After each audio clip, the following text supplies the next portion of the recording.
Okay. Hi, I think it's day 130 something, day 94 in Liberia. So I was trying, our driver, so you've never watched our videos before. We're adopting 2 little girls from Liberia. Got matched with them technically July of 2022. Started the adoption process in April of 2022 and should have had them home, like the latest should have been like December 2023. We had like a year pause for some reason that nobody in Liberia was processing our paperwork. There was a few families that got processed, but usually it's like 20 a year from our agency and 2 other agencies that do international adoption. So after a year of silence and our agency not being able to really give us much information, we decided to come here ourselves and meet our kids and figure out what's going on. So we did that in February, after basically almost 2 years of this process. Like on the website, it's like 2 to 4 years, but we also, ours should have gone faster. We're adopting older kids. They're 6 and 8 now. They were 4 and 6 when we were matched. So our willingness to adopt older kids typically processes a little bit faster, not always. They have a very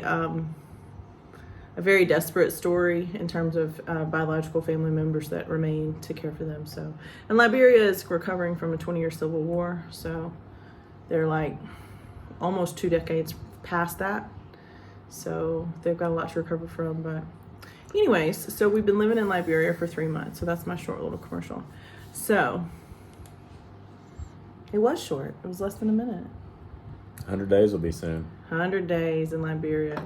So we're having fundraising issues. So if you guys want to donate, this is going to become like I'm probably going to ask for you to donate every single time you want. You don't have to, if you watch all the time, you've already donated or you're adopting as well. Like, please, I don't want you to feel pressured like you have to, or like but like if you can, or if you can do like a fundraiser that's small and give it to us, like, or something in your community.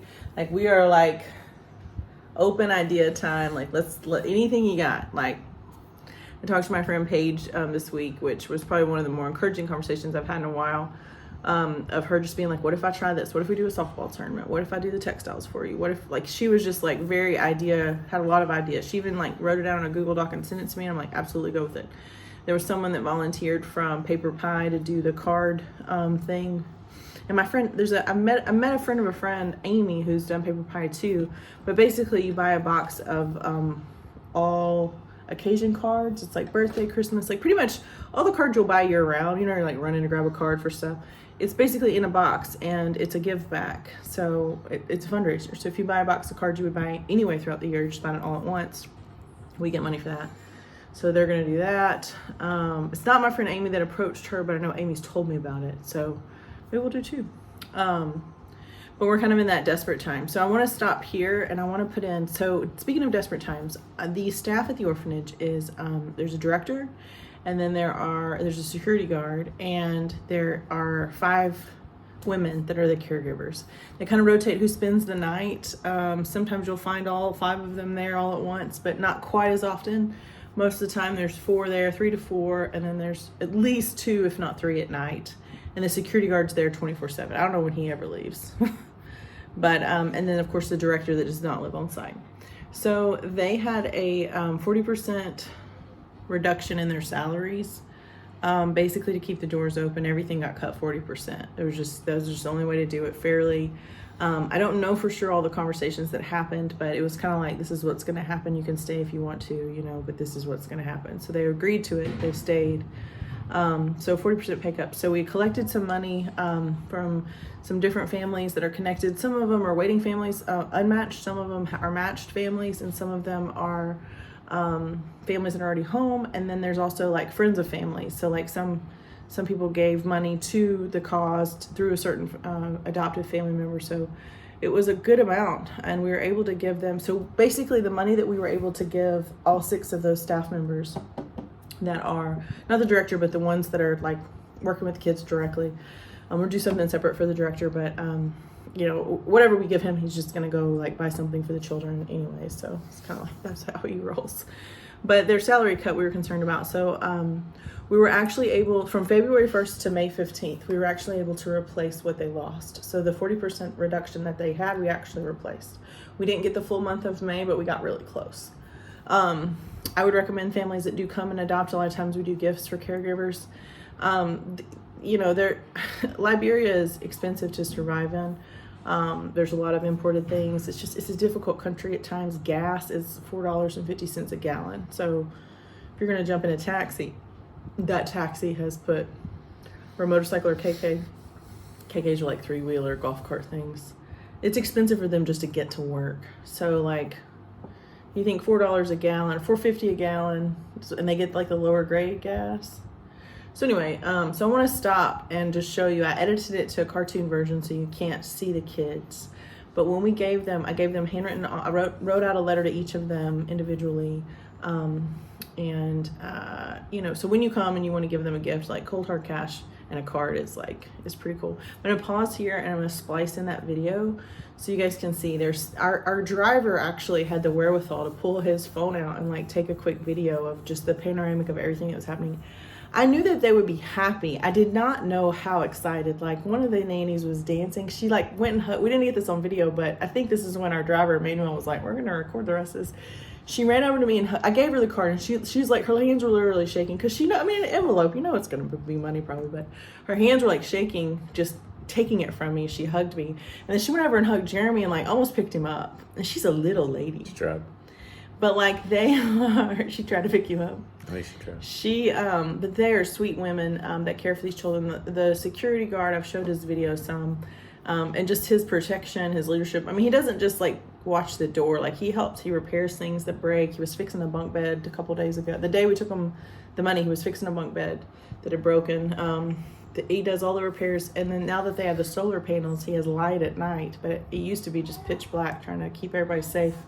You know, it's not just like he's keeping people from coming in, which isn't as big of a problem where they live, but just like, what if a kid gets out or lost or running around in the middle of the night? So there's all these other problems that can happen. So there's, you know, so he was very excited as well. So I'm gonna pause right here and then show you guys that video, and then we'll come right back.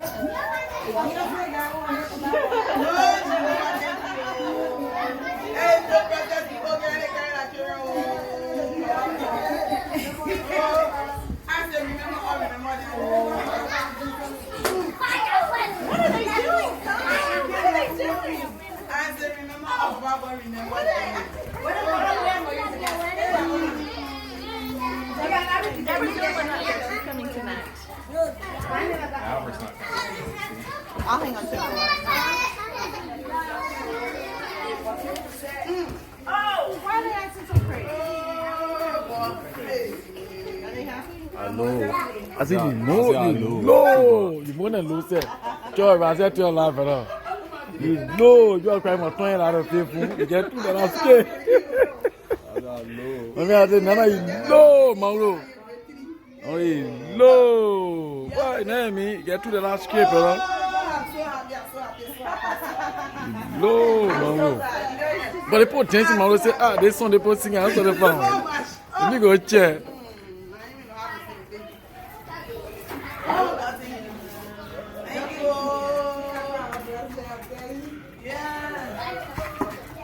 I think all of this will be over soon. Everything will be over. I think so. Of course, we can believe it when we see it. Oh, you are watching. What a rich people. I was writing those. I was trying to write so neatly.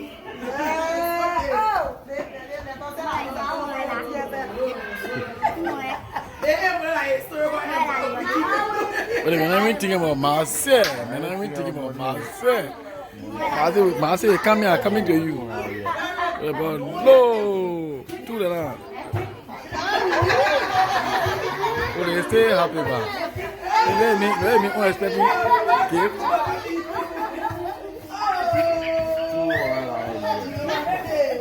Let me unexpected gift. You know, you're taking on, brother. You're laying the last kid. I'm 30,000 euros. I think you know. 30K. 30K, no, brother. You can tell them about the nonsense, China. 30,000 euros. No, my brother. 30K, no.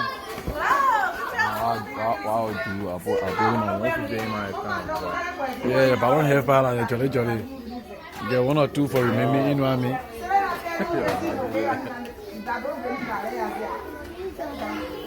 They're well from me. Okay, so part 2. So the video, hopefully the cartoon version doesn't violate any privacy laws. I couldn't really tell the faces of the kids that were there, although I know who's there. But if you can see, especially at the end, at the very beginning and the very end, the nanny that was just like singing and dancing, they were singing like praise God, worship song kind of thing together. Like, it was just really special to see. And the kids were just looking at us all like, what are they doing? One of the girls was like looking at me like, what do we do? Like, what's happening? What does it all mean? So it was a really special moment. So those of you that gave to that, it was a very humbling experience for us to be able to be the ones that gave them the envelopes, just to see that victory for them. But we need this suspension to be lifted. Yep. So some of the funny things that like we said today. So Jeremy went and asked the where did it go? Did you put it in a cabinet? Throw it on the floor. Jeremy went and asked the desk if they had a blender, because I want to make some pina coladas, like virgin pina coladas for the kids. And if I decide I want another pina colada, Jeremy is not going to let me buy the one there because the bartender is not doing what he wants. Whenever we have a pina colada, the bartender doesn't put all the contents in the cup. So we're like, do you have a blender? And like, we're thinking like, do you have a blender in one of the other units? Like, just bring us any blender. Brand new in the box, never opened blender. And it looks like it can Do stuff. some about grinding coffee beans too. So yeah, that was nice of them. So they just went and bought it for us. You want to tell them about the water heater? We talked about that yesterday, but our water heater's fixed finally. It went out yesterday, or it was out for like 2 or 3 days. Show us your face when they showed up at the door. We're leaving it. We plan to leave I it. think I told 2. 3 people we were leaving at 2:00, and they needed to do it before or after. And then they all showed up at 1:45 carrying a Like new water heater. 4 of them. And I'm like, well, I'm leaving in 15 minutes, so how long is this going to take? And then they were like, it'll take 30 minutes. And then it ended up being an hour and 15 Hour minutes. and So it's 15 like, minutes. We were like, oh. Good grief, welcome to Liberia. Mm-hmm. So we don't have any updates. We messaged the MOG, or I did, 2 of the deputy ministers trying to get an update of what's going on, and we haven't heard anything. So We hear mixed information. Like from some people, we hear that the legal team is looking over the police report and we should have the suspension lifted soon and there's nothing to worry about. And then from other sources, we'll hear that the police haven't released the report yet because they haven't been paid and not bribed. So, and I was trying to explain this to my kids today too. So the police that work here, the investigators that work here, they don't get paid like they're supposed to from the government. So at times they will get special projects like ours where they can leverage it and give their budget and give their invoice their expenses. Like, this is what it cost us man hours wise to accomplish this task. And so you need to pay us this, give us our budget, government, if you want us to release the results. So now, and then there's other people like, well, what if you just pay them yourself? And that's the thing is here, if you just say, well, I'm just going to pay you, like we did with the caregivers, we know that they have a shortfall in their income. We found that out. Because, and then we knew something we know like they're going to prioritize food for the kids before anything else. And that's just where this program is. Like, how do we make it? First we feed, we keep the rent paid. And then from there, let's see what we can do. But these investigators are people that have families and they've grown up in Liberia. And if a private party wants to pay them for their services, they will accept that. Eventually they hope to get paid by the government, but that's not a guarantee at all that they'll ever get back pay. So I would like to think that the right thing to do would be to turn it in no matter what, regardless of when you get your paycheck or if you get your paycheck, because that serves me. But if I went down to the hospital and worked, a couple shifts and they were like, we're just not going to pay you for those 2 shifts because we just don't have the budget, but maybe just keep coming back and maybe eventually we'll have the budget. First of all, I would not go back. Second of all, I would sue them for those 24 hours that I worked that they didn't pay me, because that's like time away from my family. That's like how I'm going to feed my own family. So this is part of being in a developing country that is economically ranked 187th, where America is ranked in the top 5. So these ethics are right now not serving our purpose. But in reality, like, I can kind of see, but in other entities where the government is supposed to pay something that isn't adoption related, let's say that like getting the car tags or getting something expedited or something. If you want to give people like $20 to kind of look over this delay and like help us get through, that's fine. Like if you're like some of these people that are doing their car registration, they're like 4 and 5 years behind. So for them to get their car registration up to date, they have to back pay. So like there's a lot of people that are like, well, what if I give you $100? Can we forget about the back pay to the government and you just keep it in your pocket? Is that legal or ethical? No. But is it a big deal? Like, do we really care? Is that really going to stop traffic at all? Like, is anyone really going to get upset about that? Probably not. When you do that though with an adoption, that's trafficking. So if I try to go bribe the police, or let's say I go to the police and I say, give me a statement, like I did with the orphanage. I'm like, I asked the director just point blank, like, how are you surviving monetarily? What is your budget for the next 3 months? Like, what can you tell me? He told me. I mean, it's a nonprofit, so it's public knowledge. It's in a document somewhere if I want to know. But like, I just asked him, he told me, and I gathered my friends together. Jeremy and I talked about it. I spread the word. And we reimbursed or offset that deficit. But I can't do that with the police. Now, because it's about our adoption. But would I? It depends. I know that the reason that the people at the orphanage aren't getting their salary is not because some other entity's holding it. But it's because there is no money because the process has to move forward for there to be money. So I don't think that they'd ever get back pay because we're never going to recoup those months.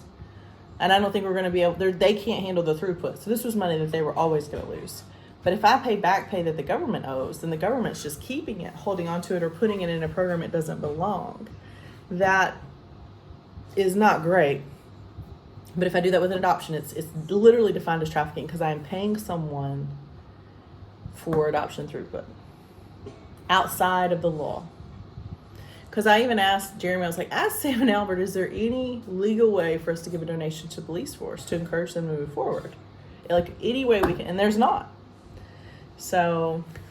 Yeah, and I look at it like this. It's like, I envision them sitting around a desk not doing anything while we're just waiting for money while we're just sitting here spending money. So it kind of makes me frustrated. Yeah, and that's holding it's our costing kids us a fortune. Hostage by not completing this report. And not helping their own Liberian youth. So for me, it's just inexcusable. So. Well, it's not like the money that we're spending is getting put in an account somewhere that's going to get used later. It's not like we're saving up money and then it's just they're just not doing it. So I don't want to unethically pay anyone. I do see the injustices here, and when I've seen injustices or shortfalls or lack of resources that we can replace here, we've done it. I mean, as easy as like our driver asked, he was like, hey, if you can give me a smartphone, I'll pay you for it. Just find it. Like, if you can find one, I'm like, pay me for it. Like, there's people with smartphones sitting on their counters right now that are just not the latest version. They don't need them. They got a free upgrade. I got a free upgrade on my phone. My phone was sitting on the counter at home. He has it now, but that's a gift. But that's a lack of resources thing. Like, he doesn't have access to one here, Yeah, for or affordable like, cost. and a storm, his roof blew off. Yeah. And we gave him some money to help buy metal sheets to put his roof back. It's the same as we would any friend. Like, he's become our friend, and he's a friend of ours, and he helps us a lot. I mean, it's one thing to drive us around; it's another thing to really take care of us. But I mean, it was just something nice to do. And his family was separated, and his mattress got soaked. I just felt terrible. It was awful, and we've been there. Like, we've been there with our roof blown off and problems there. But these are things that I don't mind fixing. I had a talk with our girls today. So Jeremy went grocery shopping with Emmanuel today and went on a journey. And I was talking to the girls about miracles in the Bible and how miracles don't really make sense, but they happen. We reviewed several. And they, my American-born girls have expressed a lot of disappointment for how long we've been here, but they also do not want to leave without their sisters. So this is going to be an issue no matter what. So at this point in our fundraising, we're looking at either we come up with the money to stay longer or we come up with the money for a second trip. Either way, we got to have the money. So, but what I was explaining to the girls is that sometimes one person's inconvenience or one person's delay is another person's miracle. And I had them make a list of all of the people that we've been able to help since we got here that probably look at our long stay. But our long stay has become opportunistic for basically like on the fly mission work. I mean, we have like the solar panels for the orphanage. Number one, the solar panels can be moved to any location. So if for some reason they can't stay at that location, or hopefully if they can expand later on down the road, the solar panels go with them. So it's like an investment. Basically, it's not ever going to go away. Now they don't have to pay electric and they don't have to go without. They don't have to have their food spoiled. But for them, just to have the lights on at night when they need them, and to have fresh food that doesn't spoil, like just to have that protection, you know, like they can put milk in a freezer now, is a miracle to them. The fact that we were able to gather our friends and our resources and you know, make up the difference in the loss of pay from February 1st to May 15th. It's huge. Like that's a miracle for them. You saw the ladies dancing around. But for us, we see it as kind of an inconvenience and a delay. But if we weren't here, I mean, our friend Nelson, he runs the Hobie orphanage, and they've had some needs come up, and he's told us about them, and we've been able to kind of like trade the use of his car to be able to help them with different things. But if we weren't here to use his car, he wouldn't have that source of income. And I mean, we're paying him top dollar, whereas he would probably cut us a deal because we're friends, you know. We were friends before, you know, he's a friend of my friend Sela. So I don't know if I talked yesterday about Sela. I had a phone call with Sela, and Sela's suggestion, Sela was born in Liberia. I don't think I talked about this yesterday. If I did, I'm sorry, I'm gonna talk about it again. So I talked to Sela and told her about my frustrations with MOG, and I told her that I was professional, I was courteous, but I was very direct, that I'd like to see more compassion come out of their office, and then I'm very disappointed that our file sat there for 12 months before the suspension with no progress. And she said, I think I should come over there. She's coming in July, by the way. But she's like, I think we should get signs and we should march. Picket. She wants to do picket lining. She wants to march around the MOG. I think if we march around the U.S. Embassy, they may shoot us, but I'll look into it. The U.S. Embassy and the police station. She's like, we should just march. We should get a bunch of people to march with us. We'll just cause a public display of protest, freedom of speech. Because freedom of speech is a thing here, too. Like, you have freedom of speech. So that's Sela's idea. Jeremy's idea is to, back to Sela. So Sela was telling me about some of the budgetary things and challenges they've had with the orphanage that she sponsors here, the Hobie orphanage that she pays Nelson to run, their partnership there. And it's kind of, if you want to sponsor one of those kids, we definitely always need that too. These kids are not adoptable kids. They're just kids that are orphans that are growing up with a family of other orphans and caregivers that support them. There's 30 of them. So he does have 30 kids. So all that being said, picket lining is a possibility, I guess. Jeremy's idea is to go get a job in Egypt. So funny things that you don't normally say when you're having a conversation is, well, I just applied for a job in Egypt. Because he's applied for jobs in America to work from home online, but they won't agree to internet traffic from Africa. I guess security issues, I don't really know why. But then I suggested Jeremy, I was like, Indeed has where, like the app Indeed, you can change your location and you can get job offers. I was like, just don't change it to like a country that doesn't have English in parentheses, because then you won't be able to know how to move the app back where it was. Because I moved it to China. I was like, China won't care about internet traffic from Liberia. They work all the time, right? If the writing starts on the right-hand side, something's wrong. So I changed my Indeed to China. It took me a minute to change it back. I was just like, Whoa. So he applied for a job in South Africa and Cairo today. It's just funny. We'll see how that goes. Things we thought we would never say. So it's a lot. We're sad to see the Bruce family leave. They're leaving tomorrow night. We're sad to see them go. We understand why they're leaving.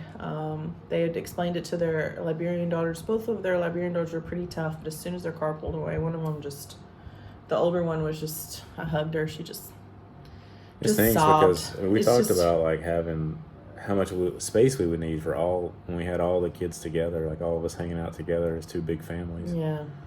And that just sucks. It's not going to happen. Yeah. And for them, their case history report's already signed, where ours is not. So they're already a step ahead of us. So if they go home and come back, their kids' legal status would just be, we're allowed to make court dates. that's not, like, theirs is very easy, whereas ours still has to go through another phase. So if we were to go home now, we wouldn't be able to get ours expedited because we're here. We would just get put back in the pile of the 8 other families that are trying to get here. So there's a small advantage to us to stay, because if we're here, then we're not going to have to travel here and get court dates. And so I don't want to pay double airfare. You know, I don't want to fly back and forth again. I want to fly home from here. So it's always going to be cheaper for us to try to stay here longer than it is going to be for us to go home and come back. Because going home and coming back, even if we find someone that can take care of our kids, Jeremy and I still need a case history report signed, and we still have to go to Liberian court, and then we have to wait for the U.S. Embassy. Whereas the Bruces don't have to get a case history report signed, so they'll immediately go to Liberian court as soon as they're, so, you know, that may take them a week or two to get back in country. But ours is going to be prioritized if we're here, but not if we leave. Ours is in a stack. There's the Godfreys, the us, the Clarks. I don't want to say everyone's names. There's several families that we're all in the same boat. And not that I want to beat them out and be here first, but it just makes more sense if there's a family here to just let them go, because then no one will have to wait for us and we won't have to wait for them, because there's nobody that's going to be able to get here that day. Nobody. So if we're here, they might as well let us go. And I'm really hopeful for that other lawsuit case to come out publicly. I think that'll help us too. So we're looking for work. We're looking to rent our house. Problem with renting our house, we got some more estimates on some of the repairs that have to be done before we rent it. Sadly, it's still... Can she list it, though, and then we can just say, well, if we decide to get renters, we'll fix it before the renters get there? I mean, that's like... I don't know if it's going to be listed. That's the thing. A lot of times people want to look at it before they rent it, though. Like, if they're out of state. Most people are going to be out of state. Some people want to look at it. They may come down and look at 3 or 4 different rentals, just like buying a house, and then come back and stay. Right. Gotcha. So it's still another, maybe we could try that. I'm sure she's open. She's very sweet and very flexible, and I'm sure she's open to whatever. When I told her we might get good news about our adoption and that we found someone to do a little cheaper work than her guys could do, she was like, great, that's wonderful. So, it's not really like a lot of, she gets paid once we get a renter, so. Yeah. She's motivated either way, but she's very kind. I say we advertise it now. Fix it later. Just spitballing. It's just part of showing it well is having it all done. To charge what we need. Well, and to I think charge. the people that can do the screens, they can do it really quick, so we can even get it before somebody gets in there just to look at it, I think. But. Yeah. I was applying for another grant today, and I got all the way through it. There was 2 pages left of 10, and I got all the way through it. And I'd saved it a couple times, and it just, somehow I closed it, and it wouldn't, when I reopened it, it reverted back to I only had 3 pages done instead of 8. So I gave up. Technology. But all over our social media, I sent out our project broadcast spam text we use for Noonday. The Estilo necklace is on sale, by the way, if you guys want to grab it before it's gone. It's really cute, matches everything. It's on clearance for $30 something. It's a good necklace. It's made from rainforest seeds in Ecuador. What else? I think that's all I got. Bought this today, some Mamie's peanut butter. It has a little different taste. I haven't tried this one. It's actually made here. I'm gonna have to stop eating Jif. $3.10, and it's packed Monrovia. It's authentic. It's made here? I guess so. Cool. Is it expired? It's packed 4. So. It's packaged in 2022 and expires in 2027. How do you feel about that? I didn't know peanut butter lasted so long. This is packaged in 5/20/2022, expire 4/2027. So this was packaged before we were matched with our kids. The journey of Liberian peanut butter. The U.S. doesn't tell you when they package it. It'll be fine. TSL. We didn't hear any reports of our dog running away again, so that's good. He went on an adventure. Yes. So I feel like there's something else I was gonna say, but I guess that's all. Okay. Anything else for you? Are you getting any update text? I do. I have to look at it. Is it an update text? Yeah. From who's it from? One of the people at the MOG. What did I say? Anything good? Probably not.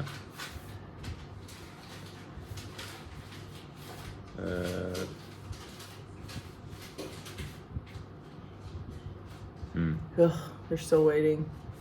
Still waiting. Still waiting. Adoptions still on hold. So she's clarifying Yes. something that we feared. So the police still have our report. Ugh. So if you look in the description, there is a place to give a tax-deductible donation to our adoption. We need the help. There's also a link to buy a new day if you want to do that. Bye, friends. Bye.